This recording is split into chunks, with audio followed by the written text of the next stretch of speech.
नमस्कार, मैं हूं मंटू कुमार और आप देख रहे हैं खबर फास्ट डिजिटल का खास कार्यक्रम बड़ी खबर।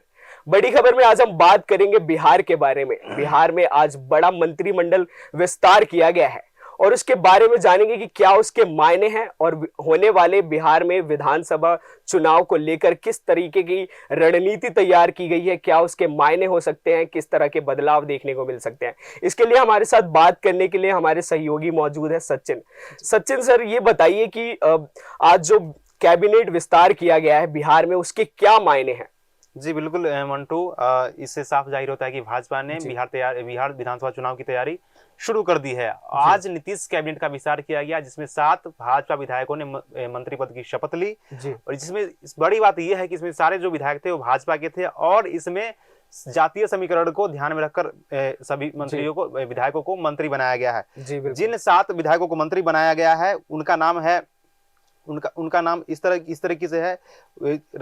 जीवेश मिश्रा है जो कुशवाहा स्वर्ण समाज से आते हैं। उसके बाद जो है सुनील कुमार है वो भी कुशवाहा समाज से आते हैं। मोतीलाल प्रसाद जो है वो तेली समाज से आते हैं और संजय सरागवी है वो जो है मारवाड़ी समाज से आते हैं। मतलब कैबिनेट में सारे जो हैं मतलब जातीय समीकरण को ध्यान में रखा गया है क्योंकि भाजपा की जो नई जो राजनीति है उसमें सोशल इंजीनियरिंग, जिसे सोशल इंजीनियरिंग कहा जाता है, दिल्ली चुनाव में भी हम लोगों ने देखा था और बिहार विधानसभा चुनाव में भी यही देखने को मिलेगा हमें, क्योंकि अभी से सुगबुगाहट हम लोगों को देखने को मिल रही है। बिहार जो कैबिनेट में विस्तार किया गया है कुछ इसी तरह के संकेत हमें दे रहे हैं। जैसे कि देख सकते हैं कि बिहार में आज कैबिनेट विस्तार किया गया है और कई मंत्रियों को नए पद के लिए नियुक्त भी किया गया है। लेकिन इन सब बीच में नीतीश कुमार काफी चर्चाओं में हैं। नीतीश कुमार को लेकर काफी सवाल भी हैं क्योंकि पिछली जो हिस्ट्री देखी जाए तो वो काफी उन्होंने दल भी बदल चुके थे। लेकिन क्या जो अभी विधानसभा चुनाव होने वाले हैं बिहार के अंदर, उससे पहले क्या ऐसा कुछ देखने को मिल सकता है? क्या नीतीश वापस पलटी मार सकते हैं?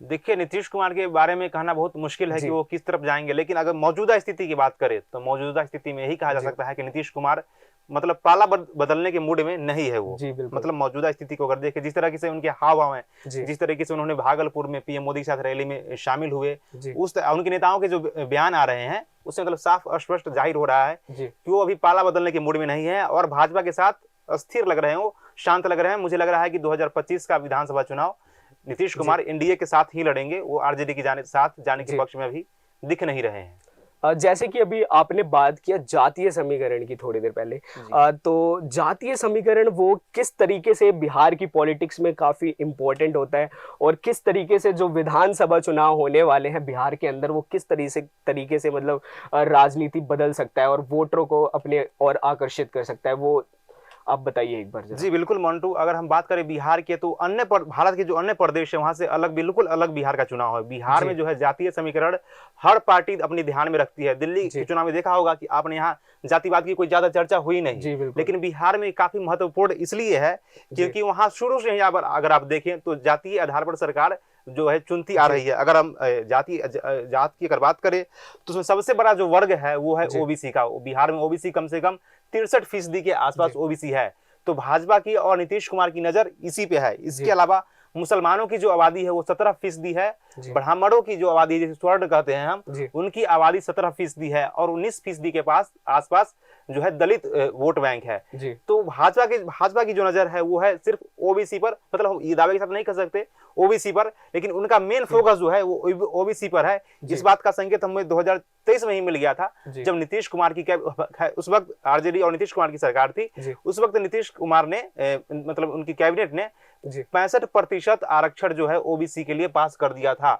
हालांकि उसे हाई कोर्ट ने रद्द कर दिया और वो जो है नहीं हो पाया, वो दूसरी बात है। लेकिन भाजपा की अभी फिलहाल भाजपा और नीतीश कुमार की मतलब गठबंधन की सरकार है, तो उसमें ओबीसी जो है वो मतलब फोकस पर है नीतीश कुमार के ध्यान में और भाजपा के ध्यान में ओबीसी वोट बैंक नजर में है, उनकी नजर में। जी देखिए, जैसे कि आपने बताया कैबिनेट के बारे में पूरी, लेकिन ये जो कैबिनेट को लेकर काफी टाइम से चर्चा चल रही थी कि अब विस्तार होगा, अब विस्तार होगा। पिछले 2 सालों से ऐसी चर्चाएं चल रही थी कि अब विस्तार होगा, लेकिन अब जब विधानसभा चुनाव नजदीक है तो उससे पहले जो कैबिनेट का विस्तार किया गया है उसका उसको लेकर क्या रणनीति बनाई गई है बीजेपी की तरफ से या एनडीए की तरफ से, जो भी है इसके बारे में थोड़ा सा बताइए।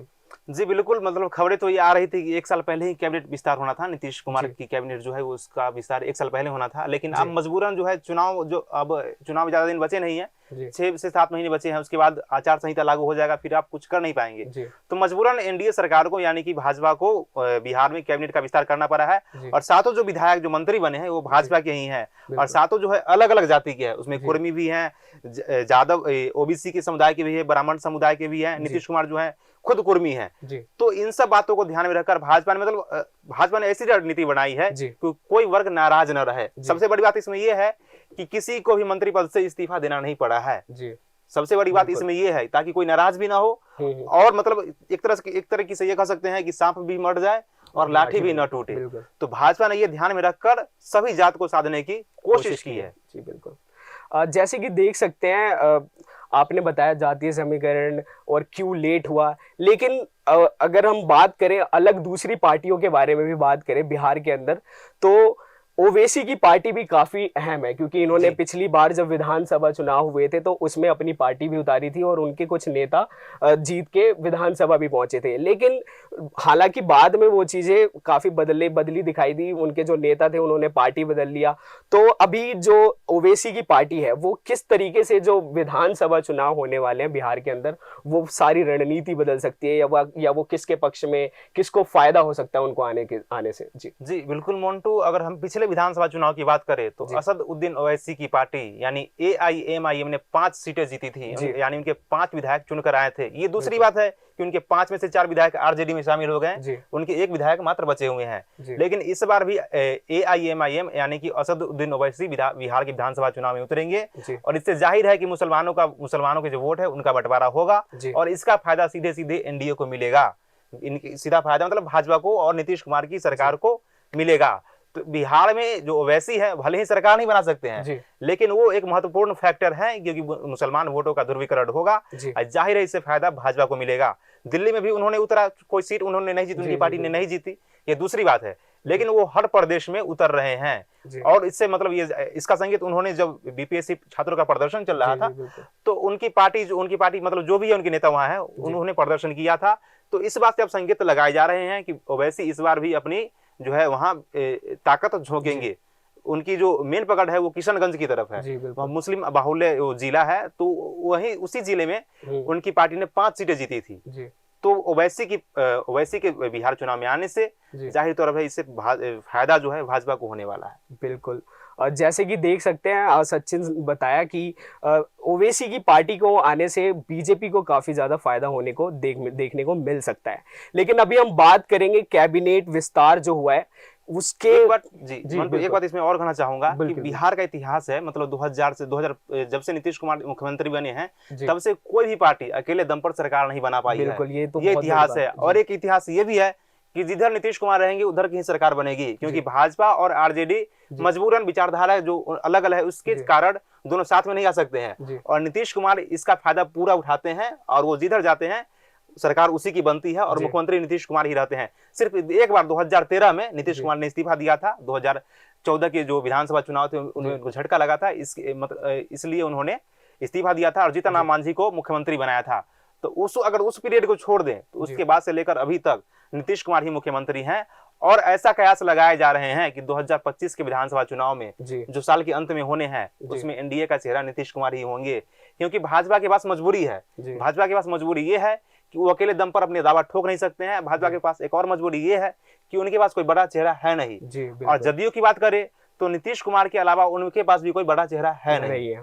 तो मजबूरी यहाँ दोनों तरफ है, लेकिन सबसे बड़ा चेहरा जो है वो नीतीश कुमार ही है। इसकी पूरी संभावना है बिल्कुल कि बिहार में एनडीए नीतीश कुमार के चेहरे पर ही चुनाव लड़ेगा। बिल्कुल। अभी जैसे देख सकते हैं, अभी हाल ही में पीएम मोदी ने भी बिहार का दौरा किया था और उसमें करोड़ों की उन्होंने सौगात भी दी थी। तो अभी अभी कैबिनेट विस्तार भी हो गया है और पीएम मोदी अभी हाल ही में वहाँ बिहार का दौरा भी कर सकते हैं। तो आप इनको किस नजरिए से देखते हैं कि जो बिहार में पहले, अभी तो आज हुआ है, कैबिनेट का विस्तार आज किया गया है, लेकिन उससे पहले पीएम मोदी भी वहां पे जा चुके हैं। तो अब किस तरीके के जो परिणाम है या फिर किसको साधने की कोशिश की गई है बिहार के अंदर, या जो विधानसभा चुनाव होने वाले हैं वो उसमें किस तरीके की मतलब परिणाम या बीजेपी के पक्ष में वोट मिल सकते हैं, या कोई रणनीति है बीजेपी की, ये इसको आप किस तरीके से देखते हो? देखिए मंटू, मैं सीधा स्पष्ट इसमें कर देना चाहता हूं कि भाजपा की नजर अब दिल्ली के बाद सीधा बिहार पर है, क्योंकि इस साल सिर्फ एक विधानसभा चुनाव होने हैं और वो है बिहार का। तो पीएम मोदी हो, गृह मंत्री अमित शाह हो, चाहे भाजपा के वो तमाम बड़े नेता हो, उनकी नजर सीधा सीधा जो है बिहार पर है। इसलिए पीएम मोदी अब सीधा भागलपुर पहुंच गए थे, वहां उन्होंने रैली को संबोधित किया। नीतीश कुमार भी मंच पर थे। इससे पहले शिवराज सिंह चौहान दरभंगा गए थे, उन्होंने वहां मखाना के जो किसान खेती करते हैं उनकी बीच जाकर उन्होंने उनसे बातचीत की थी। खुद उन्होंने मखाना की खेत जो है वहां उसके अंदर खेत में पहुंच गए थे। तो इससे स्पष्ट है कि भाजपा की नजर अब बिहार पर है और भाजपा इस उनके पास लंबा समय भी है, 6-7 महीने का एक लंबा गैप भी है, उनके पास तैयारी करने के लिए समय भी है। तो भाजपा इस मौके को पूरा भुनाना चाहती है। और दूसरी पार्टी की अगर बात करें तो आरजेडी ने भी अपनी प्रचार शुरू कर दिए हैं। तेजस्वी यादव भी लोगों से मिल रहे हैं उधर। लेकिन सबसे बड़ी बात तो यहाँ पर यह है कि कांग्रेस की तरफ से कोई हलचल अभी दिखाई नहीं दे रही है। कांग्रेस के तमाम जो आलाकमान है, चाहे बिहार के स्थानीय नेता भी हो, उनकी तरफ से मतलब कोई कवायद शुरू नहीं की गई है कि चुनाव आने वाला है। तो कहीं ना कहीं ये सवाल खड़ा करती है कांग्रेस के रवैया पर कि भाई आप चुनाव सिर्फ मतलब जीतने के लिए लड़ते हैं या फिर दूसरे पार्टी की जो भाजपा को नुकसान पहुंचाने के लिए लड़ते हैं। दिल्ली में कुल मिलाकर यही कहा जा रहा था कि कांग्रेस जो है चुनाव खुद जीतने के लिए नहीं लड़ रही थी। उनका मकसद एक ही था कि अरविंद केजरीवाल को बंद जो है उनको सत्ता से बाहर कर दिया जाए, ताकि अगला जब चुनाव आए 2030 में तो मेरे लिए रास्ता आसान हो जाए। भाई कांग्रेस को यहाँ पर सोचना पड़ेगा कि भाई आप जो है चुनाव जीतने के लिए लड़ते हैं या फिर दूसरी जो पार्टी है उसको कमजोर करने के लिए लड़ते हैं। जी जैसे कि आप देख सकते हैं कि बिहार विधानसभा चुनाव से पहले ही काफी सुगबुगाहट शुरू हो चुकी है और कभी कैबिनेट विस्तार भी किया जा चुका है। और ऐसे में अब ये देखने वाली बात होगी कि बिहार विधानसभा चुनाव में जो बीजेपी रणनीति, नई रणनीति के साथ जो चल रही है, वो किस तरीके से बीजेपी और एनडीए को फायदा देने वाली है। अभी के लिए बस इतना ही। अभी हमें दीजिए इजाजत। नमस्कार।